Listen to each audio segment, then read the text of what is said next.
You may have heard that light travels as a particle called a photon, but in a previous video I made about color, I explained that visible light is part of the electromagnetic spectrum that travels as a wave.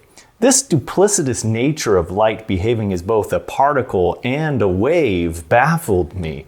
It would seem to violate Newton's first law of motion, which states that an object should travel in a straight line unless acted upon by some other force. And then there's the wave itself. Waves propagate through a medium, like ripples on a pond or sound waves moving through the air. So how can a wave exist at all in the vacuum of space?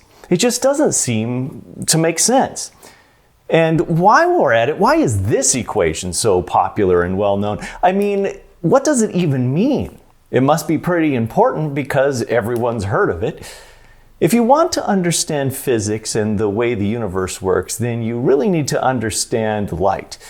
There's a reason the book of Genesis tells us it's the first thing God created. I'm Mr. Wilson, and today we're talking about light and its role in relativistic mechanics. Welcome to class.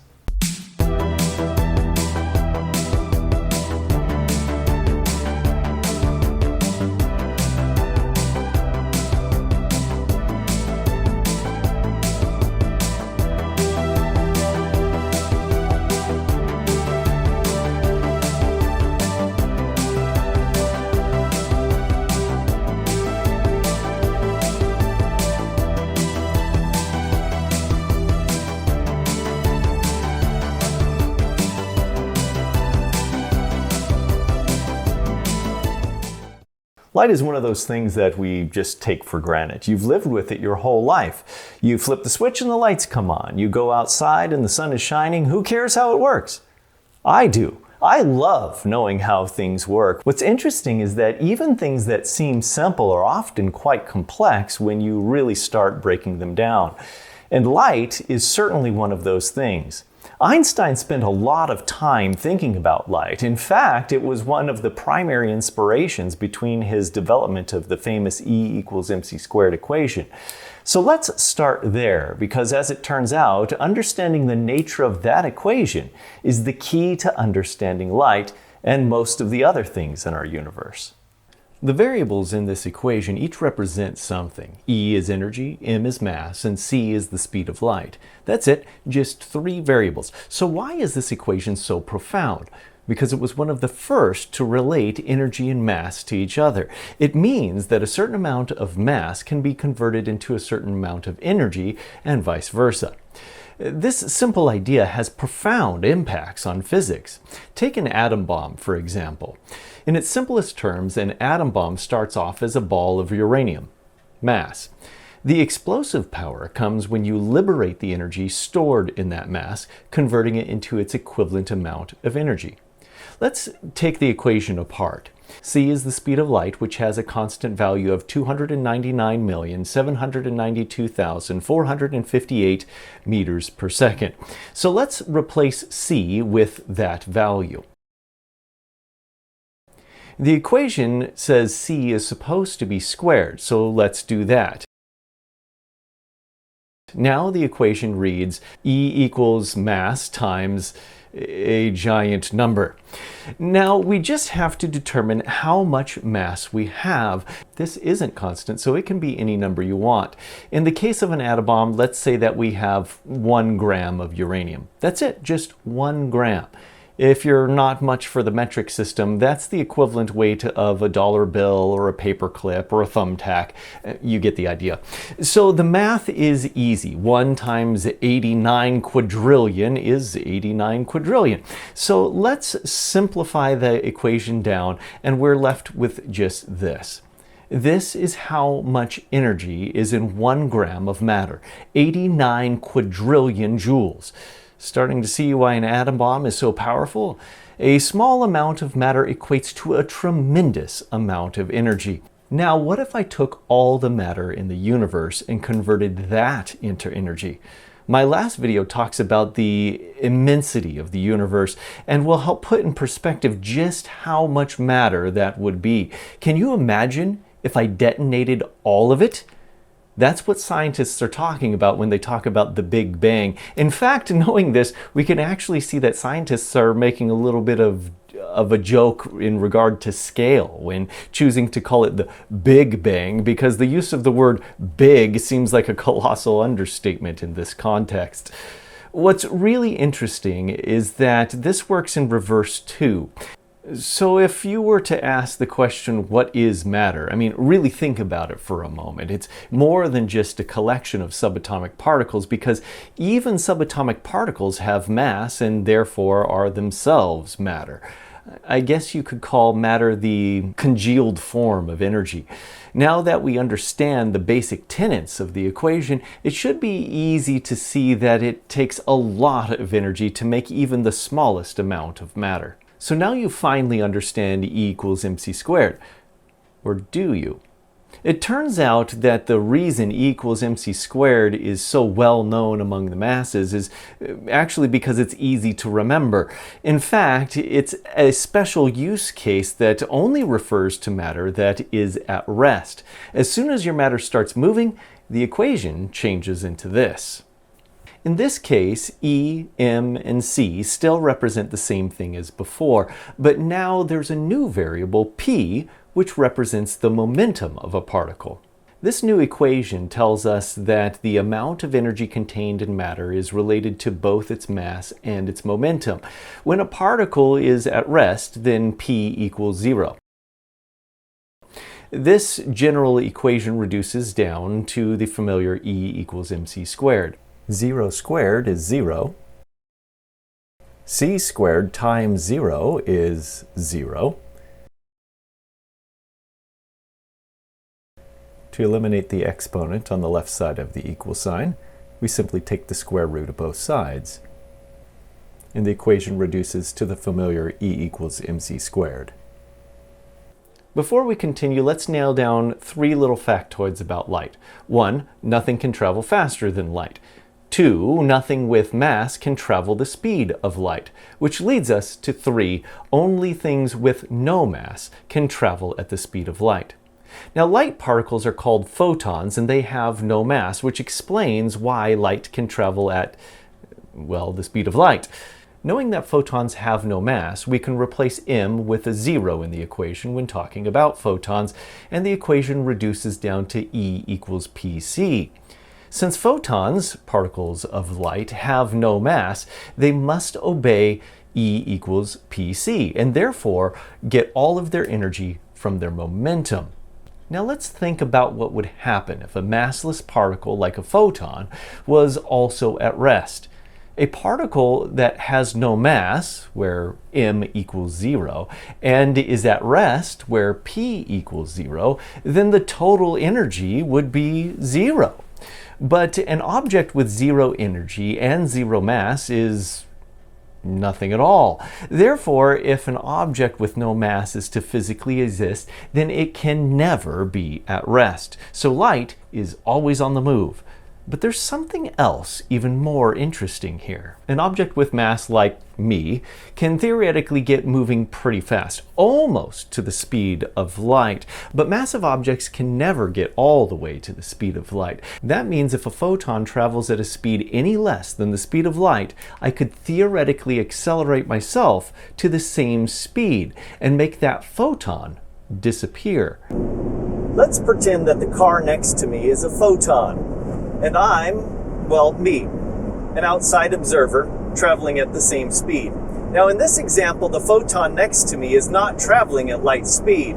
It is in fact traveling at about 65 miles per hour. And as we've just learned, from my frame of reference, it appears that the photon next to me isn't moving at all.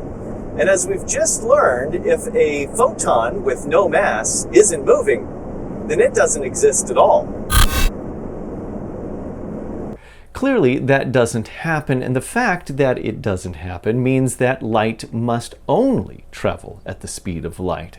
No matter where you are or how fast you are traveling, a photon will always move away from you at the speed of light.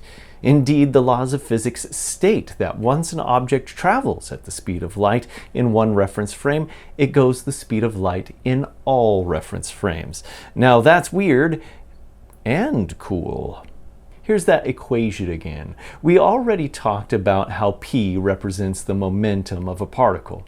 But what is momentum exactly? Momentum is the product of the mass of an object and its velocity. Mathematically, we would express it like this: P equals m times v. It should be clear that this creates a problem. How can an object have momentum without mass? If I plug in a 0 into the equation for m, then momentum p will also equal 0. It can do this if it's a wave. A wave transports momentum via its waving motion, and not by physically transporting mass from one location to another. Now consider this cord. We're going to pretend that this is a medium, like the air or water or something, and we're going to ripple a wave through this medium. Now I've put some pieces of tape in here to make it show up a little bit better. If I create a wave in this, you can clearly see the wave move down the length of the cord.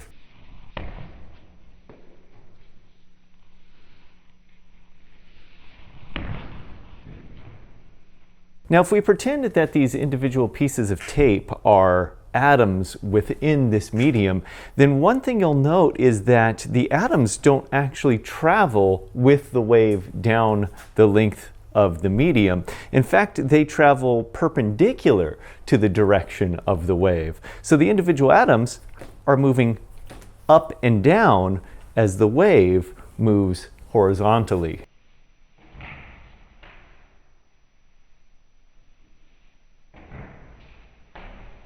Consider a bat that hits a ball on a tee. That bat greatly influences the object it collides with. This isn't an example of wave motion. In this case, the mass of the bat has momentum and imparts some of that energy on the ball when they collide. This is, in fact, a simple illustration of Newton's first law of motion. But what of waves? Here I have a bucket of water, and floating in the water is a ping pong ball. If I drop this rock into the water, the resulting wave will make the ping pong ball move. The wave can do this because the wave has momentum. It is important to note, however, that the wave does not have any mass. The water has mass, but the wave does not. A wave of water is not a packet of water traveling along. In fact, the water that the wave is traveling through stays more or less in one place. Rather, the wave is a rippling domino effect of motion. In my cord example, I can attach something at one end of my cord and the wave will move it. Even though the cord has not transported any mass, it still carries momentum through its waving motion. In this way, waves can have no mass but still carry momentum. In addition to being a particle, light is also a wave. This allows it to carry momentum and therefore energy without having mass. All of the wave examples we've talked about require a medium through which the wave can propagate. The individual water molecules bumping into one another. Even the atoms in the cord example move up and down as the wave passes by. But there's nothing in the vacuum of space. We know that light from the sun has to travel through space to reach us, and we know that light is traveling as a wave. So how does a wave its way through nothingness at all? Remember that light is an electromagnetic wave. The word itself reveals part of the secret: electro and magnetism. Electricity and magnetism are not separate forces. They are in fact part of the same fundamental force of nature we call electromagnetism. Now what this means is that you can't have electricity without magnetism and vice versa. I can prove this with a little experiment. Here we have a device called a solenoid. What it is it's a coil of wire. That's what this black area is in here. Inside of this is a rod made of iron, and you can see that I can just slide this in and push it in and pull it right back out again. Now what will happen is when I just insert the rod a little bit of the way into the hole like this, and I've got these two wires that go to the coil of wire that's inside of here. When I attach these wires to the battery, electrons will flow through the wire, through the coil, and back to the battery. When the electrons are flowing through the coil, that will create a magnetic field, which will magnetically pull this rod into the hole. Here I have a device called the multimeter. It measures voltage and other electrical signals. I have it attached to a coil of wire here. Now you can see that for the most part the numbers are settling around 0, dancing around a little bit, but it's mostly hovering right around 0. I also have a very powerful magnet in my hand, and anytime I get this anywhere near this spool, you can see that the numbers are really going to start moving around quite a bit. So again, if I move the magnet away, it settles around 0, and anytime I get that magnetic field anywhere near that coil of wire, it starts to induce an electrical current in the wire itself. So here we saw an example of electricity generating a magnetic field, and we see an example of a magnetic field generating an electrical field. Because photons travel as electromagnetic waves, it means that they carry an electromagnetic field. In the vacuum of space, the electrical portion of the field induces a magnetic field to form. That magnetic field in turn induces another electric field, which generates a magnetic field, and so on and so forth. Each field generating the next crest of the wave all the way down the line. So we can see that an electromagnetic wave does not require a medium. In fact, it is what we call a self-propagating wave. So next time you turn on a light, take a moment to appreciate what is happening. We have the benefit of Einstein's equations to help us understand this, but think about things from his perspective. No one gave him the equation. The average person takes a concept like light for granted, but Einstein wanted to know what it was. How does it work? Who knows how many hours he pondered its existence and nature before piecing together the math to describe it. And all because he slowed down the busy pace of his life and took time to ask the most fundamental question of all: why are things the way they are?